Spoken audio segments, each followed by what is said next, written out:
Welcome to another episode of the Restaurant Pre-Shift. I'm your main man, Chef Brother Luck. And today we are talking about the best advice that I've gotten from other celebrity chefs. And I want to share it with you. I want to take you through the things that I've learned, the things that I've picked up, the things that have helped me in my career. And I think it's important to share these lessons. So, at the end of the day, you can learn a lot in the kitchen, but some lessons only hit when they come from another chef who's been through it. One of my favorite lessons actually came from Robert Irvine. Robert Irvine, I was filming a show with him in New York.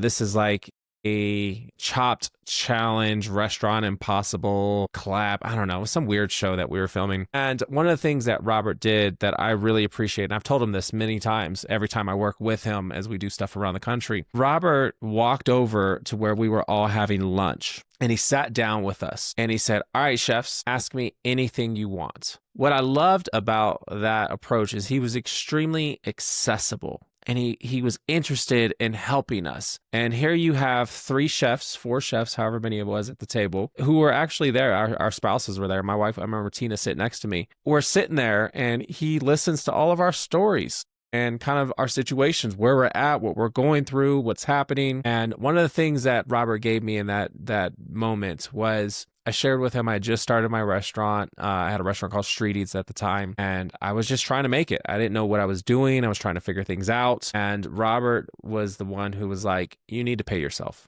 Put yourself on your payroll. I know you keep saying that you're going to pay yourself from the business, but you're not. You need to put yourself on the payroll because you're an expense. And if you weren't there, you would have to pay someone to do what you do. So put yourself on the payroll as an expense. It's an expense that exists. You can't just kind of grace over it." And that week, I remember going back home. I put myself on the payroll. It was the first time I paid myself in my business. And he's absolutely right. I think more chefs need to hear this part of it. Pay yourself in your restaurant. You are an expense. What you bring to the table is value, and you should be paid for your time. Do not just pay yourself from the business at the end when everybody else is paid. If there's anything left over, make sure that you're considering that as an expense and then manage around that. Make sure that you're actually managing those pieces of that. So I had this recent experience with another chef personality, Sunny Anderson. And Sunny gave me some really good advice. Her and I were having a quick discussion about my group, the Restaurant Pre-Shift. And she was like, "Why are you charging for information? Like, someone blessed you with the information. Why not just give it away?" Because if you're chasing the dollars and the quick money, you're never going to get it. It's going to go away. You need to actually focus on the long-term value, which is the people, the investment in the people. And then the money will come. It will work itself out. And what I appreciate about that is she's saying this from a perception perspective, right? This is her perception of the social media content. She doesn't know my financial situation. She doesn't know where I'm at and what I'm doing with my business. But I love that she's brave enough to say, "Yo, here's what I see. I just want to give you some information."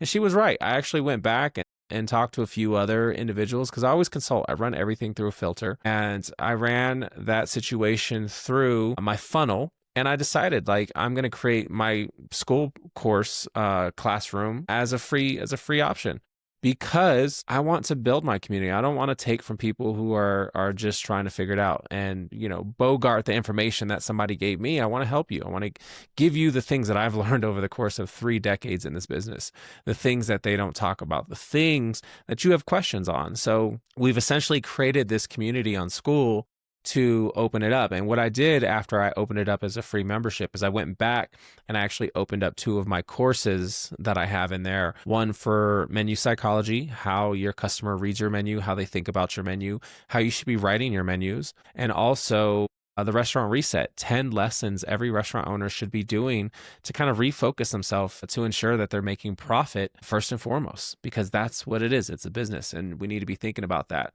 Now, it doesn't mean I'm offering all my products for free. I've created a lot of stuff. I have a culinary CEO course, which helps chefs build their brands. And that's where I do a lot of my coaching and consulting on, is teaching that course one-on-one. So not all my products are free, but it doesn't mean some of them can't be.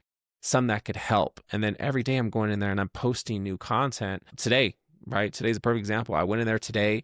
I posted a restaurant branding guide, why every chef in every restaurant needs a branding guide.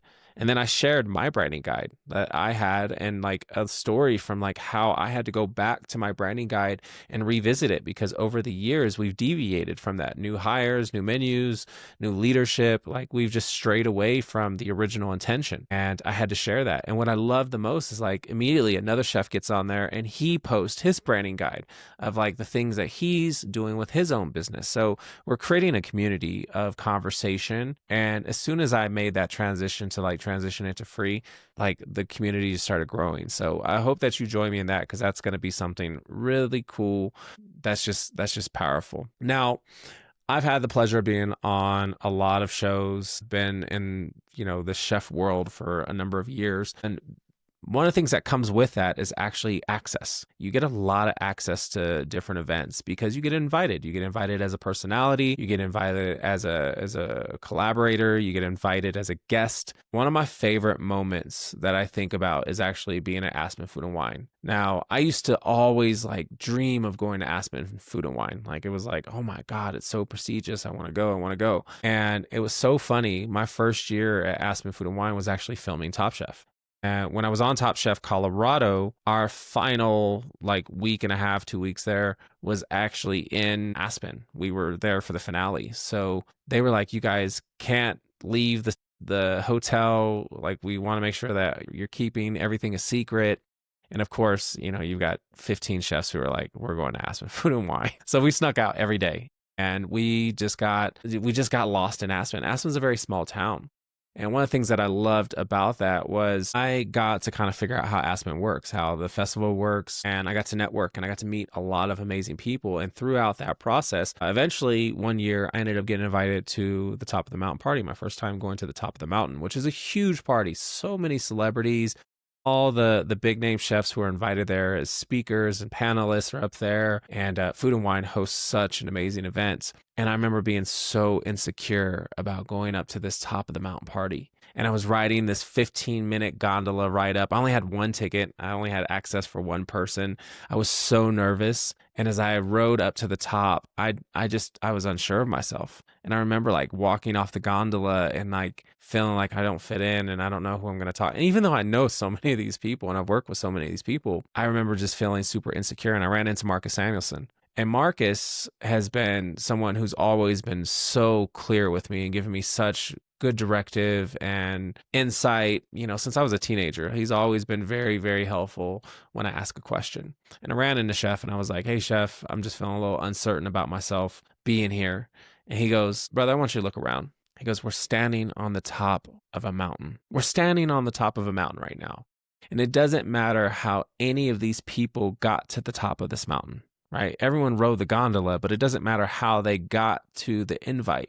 They're all here. So the fact that you're here means that you've earned your spot. You need to look around and appreciate that we're all standing on the top of this mountain and we've all climbed the path differently. And it was such a welcoming thank you moment from Chef that I had a good time. I really got to just drop my guard and say, you know what, you're right. I have imposter syndrome. I have a victim's mentality that I don't deserve to be in certain places. And that was me, right? I had to shake that. And it took Chef Marcus Samuelson giving me that advice and that directive to say, lose it. You've earned it. You are worthy. You have gotten here. You got to the top. You're here, and appreciate it. So I love stuff like that. Another amazing moment that I've had in my career, getting access to people. I had the opportunity to sit with Andrew Zimmerman, and I've worked with him a number of times. He is such an advocate, such an amazing human, and his conversation is always on fire. Like Andrew does not play. He gives you the gems and he drops them like line after line after line after line. And Andrew was one of the first people I ever heard talk about sobriety in this industry. And I had no idea. I didn't know his sober story at the time, but I think we were in Aspen, maybe Beaver Creek. We were doing something and we're sitting in this room and he's sharing his story about being 30 years sober. And he said, once I decided to go sober, my life just started getting better. And then it never stopped getting better. And I just couldn't find a reason to drink again. And that one line stuck with me for so long that, I don't know, 3-4 years later, I made the decision to actually go sober. And I'm coming up on 2.5 years right now. It was so powerful because it stuck with me. And, I shared this with Andrew. I was like, that moment of vulnerability that you had to talk about your sobriety gave me the courage to realize like I can be in this industry as a personality, as a restaurant owner, as a bar owner, and I can have a good time and be sober and be comfortable with it. And he was right. I mean, honestly, like my experience personally, my life has gotten so much better since I stopped drinking. And I don't think I could have handled the things that I've been able to embrace, the things that I've done, things that I've achieved, the things that I persevered through if I wasn't sober, honestly. Great advice. And he always gives me the funny one-liners. I texted him a couple months ago and I was like, Chef, what's your thoughts on sobriety and tasting wine and spitting? Because like, I feel like I've worked my whole career, right? Three decades, 30 years of tasting wine and traveling to vineyards and meeting winemakers and understanding characteristics. And my palate is very advanced. I feel like I still have a lot to offer my team. Like, what's your feelings on like tasting a wine and then spitting it out and giving your profile notes? And only Andrew could say this. He said, well, brother, if you hang out in a whorehouse long enough, eventually you're going to get laid. He said, I don't think if a chef who told me they were sober but told me they drink wine and spit wine out is sober. It just, for me, there's a fine line there. He's like, but you do what you want. And, of course, I make my own decision. And I love that kind of advice. So, there's great pieces there. Another amazing piece of advice that I got from a personality was actually Padma. Padma was our host, obviously, on Top Chef. And we would get moments with her to where she would share bits of information and thoughts. And, she's such a great person. And one of the things Padma shared with me at the time was she was like, every day I write a little bit, just a little bit. I don't write a lot, but I write a little bit to get my book done. And you have to be consistent to just put things on paper, to just type things out, just do a little bit. And it will add up. It will add up. And she was so right. When I finally made the decision to write my book, I took that advice and I wrote a little bit every single day. I wrote on the plane, I wrote in the pool, I wrote in my office, I wrote on the train. Like wherever I was at, I would just write a little bit every day. And eventually I had all of my manuscript ready to go that actually allowed me to put my book out. So a great piece for any of those individuals out there who are looking to do your own book, to get your content done. Just write a little bit. It seems like a huge project when you first start. Just start writing, start typing, start getting things out. A little bit every day means a lot. Let's see. Another great piece of advice I got from another chef personality was Carla Hall. Carla, I think, is the most successful brand to come off of Top Chef. I don't think there's anybody bigger than Carla, in my opinion. I think she's been so versatile in everything she does. And I really enjoy talking to her about like her growth from the show and how she really turned it into the career that she has now. And Carla gave me this gem. She doesn't do the same event every year within a year. Like she always takes at least 1 year break in between events. So if like she does James Spirit Awards this year, she won't do it next year. If she does Aspen Food and Wine this year, she won't do it next year. Like she always gives herself a break in between each event. And I was like, I've never even thought about that. I'm always so excited just to be invited and to be included that I've never even thought about, am I oversaturating my presence?